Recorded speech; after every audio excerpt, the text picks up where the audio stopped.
What's your name, grade, and major? My name is Nick Stevens. I am a senior journalism major. What affiliation do you have with the Dear TCU movement? So I coordinate the social media for the Justice Coalition, which is the organization that runs the Dear TCU. Damn it. My bad. I'll restart on that answer. So as part of the Dear TCU movement, I coordinate the social media. So I run the Twitter account specifically. So for Dear TCU, I was constantly on our Twitter account, retweeting, posting pictures, doing all that to make sure the movement, gets moving in the right direction and gets more popularity and more use of the hashtag. And what was the Dear TCU movement? So essentially, it was a movement where we were trying to bring attention to the injustices that people of color, people of different sexual orientations, people that are commonly discriminated against at TCU face on a regular basis here at campus. And so we wanted to bring attention to that, and so the way that we did that was by taking pictures of people and then allowing them to use those pictures to tell their story. So, they could write a message on their arms or on any part of their body, and then whenever we send those all out, we allow them to post them and kind of tell a bit of their story and bring attention to some things that, other students on campus may not know that they're going through. And who organized the movement? So the movement was organized by two of my classmates, Hope Bentley and Michelle Wynn, and they brought in some people to help out on the leadership team. I was one of those people, and we moved forward with the movement from there and just kind of tried to bring in as many people as we want. But it's not limited to just us. It's any student on campus that wants to participate in the Justice Coalition and in that movement, they can be a part of it. What did you think of the student turnout for the movement? I was thrilled. I did not expect that we would have as many people as we did. I believe we got 87 people or something like that took pictures, which was shocking to me. I thought we'd be more around the 50 range. That's what I was hoping to get to. So that was really cool. And then we even had picture once the movement started to go more viral. We had people that would take pictures then and post them. We had a band member that took a picture on the bus. They were at like a competition the day the movement was happening. She took a picture and posted it. We had another person that just took a picture at their house. So it was really cool in that way, in that it was able to spread beyond the people that were originally part of that 87. And what is the goal for the movement? What was the point of doing the Dear TCU movement on social media? So we're trying to bring attention to these issues of injustice and therefore use that to create change on campus. So, for example, one of the primary goals that we have is instituting a diversity, equity, and inclusion initiative and requirement into the core curriculum here at TCU. So, by doing this movement and bringing attention to that ideally gives us some leverage that we can use to push for that within the faculty senate and within the administration. And how important is it to reach the administration through the movement and through any other events you guys have planned? Oh, it's crucial, because if you can put pressure on the administration, they're going to make change happen. You want to go to the top, and to get that leverage with people, that's one of the primary things you do with organizing, right? Is you figure out who has the power to get the things that you want done, and then you go to those people and you try to influence them, and you try to get their attention through initiatives like this. So I think it was really cool that we were able to get a reaction from TCU, and hopefully we can use that momentum and keep pushing it forward. And what is the importance of including diversity, equity, and inclusion in the core curriculum here at TCU? Oh, I think it's crucial. I think in today's world, you need to be able to work with and strategize with and just be comfortable around people of different backgrounds than yourself. And I think that's a skill that not a lot of people at TCU have, because it's not something they deal with growing up, and it's not something they're forced to deal with when they come to campus here. And so I think if we can force them into those encounters, no matter how uncomfortable they may be at first, that's going to allow our students to learn and to progress and to do better upon graduation, and also just to become better people through having those interactions. And going back to Dear TCU, what went into making that happen? So there was a lot of planning for that. We had to plan as a group to figure out when we were going to take pictures, to figure out how the movement was just going to be run, to figure out just kind of the logistics of it, when we wanted everyone to post, when we could take the pictures, all that good stuff. So it was a lot of work behind the scenes, but I think it came to fruition once that movement kind of blew up on Twitter, and you saw how thought out everything was, because it flowed pretty smoothly. How do you think the student body reacted to the movement? I think there were a lot of people.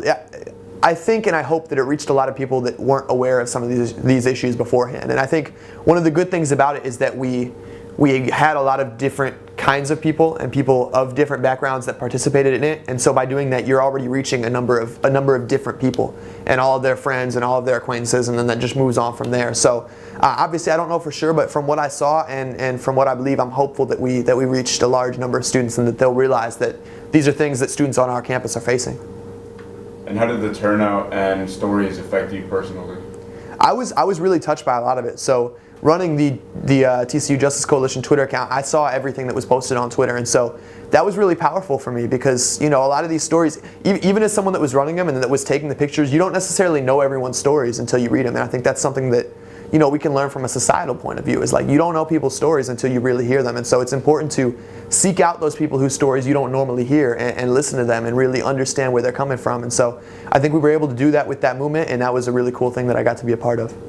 And so I talked to Hope Bentley about how you guys met and started doing this TCU Justice Coalition group.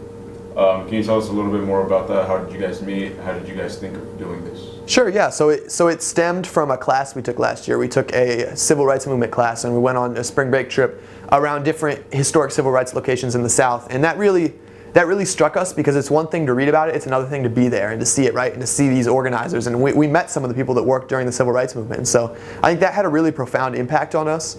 And so that motivated us then to come back here to TCU and try and make a difference on campus. And so we just kind of got together and we were like, what can we do to make a difference? And so the Justice Coalition started meeting last year. There were a couple mass meetings that went down and talking about just kind of what we want to see implemented and how do we go about that. And so then we came in this strong this semester and we're able to get off to a strong start, and hopefully that's something we can continue moving forward. How important is TCU pushing these trips and events at historical places in the United States? How important do you think that is? Yeah, I think it's big because, I mean, for it to motivate someone like me and motivate someone like Hope and someone like Michelle and all these other people, these wonderful people that were in our class, to make a difference, I think it's important that TCU has those trips to civil rights locations. I know they're doing another one in the spring, to locations of Latinx heritage and of Chicano heritage, and so I think that's really cool, and to talk about that civil rights movement and expose people to that as well. So yeah, I mean, if it can spark even one person, like if it can spark, you know, one student that's in that class to want to go and make a difference on campus, if it can spark one student that's in that class to want to go make a difference on campus, I think that's of crucial importance, and it can be of crucial importance moving forward for our students. Do you think TCU should advertise these trips more? Do you think they should hold more of them and encourage students to participate in them? Absolutely. I think TCU should definitely hold more of these trips to learn about different civil rights stories and their backgrounds. I know that I only heard about this class through my friend Mason. Like, I wasn't going to take it, and then he told me about it, and he was interested in it, and so that's how I found out about it. But I wouldn't have known otherwise. So if it weren't for a stroke of luck, I probably wouldn't be involved in all this right now. And so I think that was I got lucky, but I'm sure that other students don't have the chance to get that lucky and to have friends that are interested in that kind of thing. And so I worry that we're missing people that have those interests like me, but just aren't reached out to and aren't aware of these things. So definitely, I think the advertising could be better, and I think the more of these opportunities that we have, the better. And how do you think DEI should be implemented in the core? How do you guys envision that happening?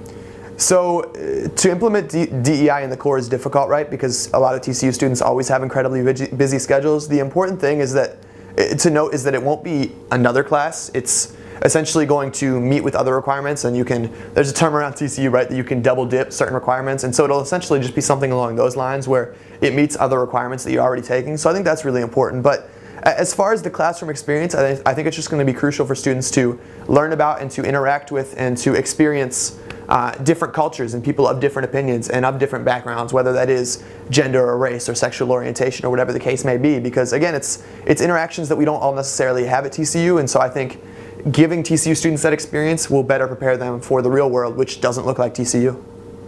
And where do you see the TCU Justice Coalition going after you graduate? I think you said you're seniors, so where do you guys see that going? I know Hope and Michelle are seniors too, so they're kind of leaving their legacy behind. Who do you think will, or not who do you think, but how do you think it will progress after you guys leave? Yeah, so as a senior, it's definitely the Justice Coalition is something that I want to see keep moving forward, and I think it will be really cool. You know, the legacy that we leave is something that it should be important to everyone, and it's certainly important to me. And so I think that the good thing about the movement is that we have a number of younger students involved, and so if we can help them work to become the kind of leaders that I know they can be, and become leaders that are better than us, I think there's certainly the potential for that. I think this movement is only going to get better and better, and I truly believe in that. And I think that these students they're involved enough and aware enough, and certainly more aware, I think, than many of us are. And so I think they can take that momentum and hopefully build on some things that we taught them, but also the things that they know that we don't, and keep this movement moving forward once we're gone. And how will you be involved with race issues and things of that nature after you graduate? Yeah, so being involved in race issues moving forward is certainly something that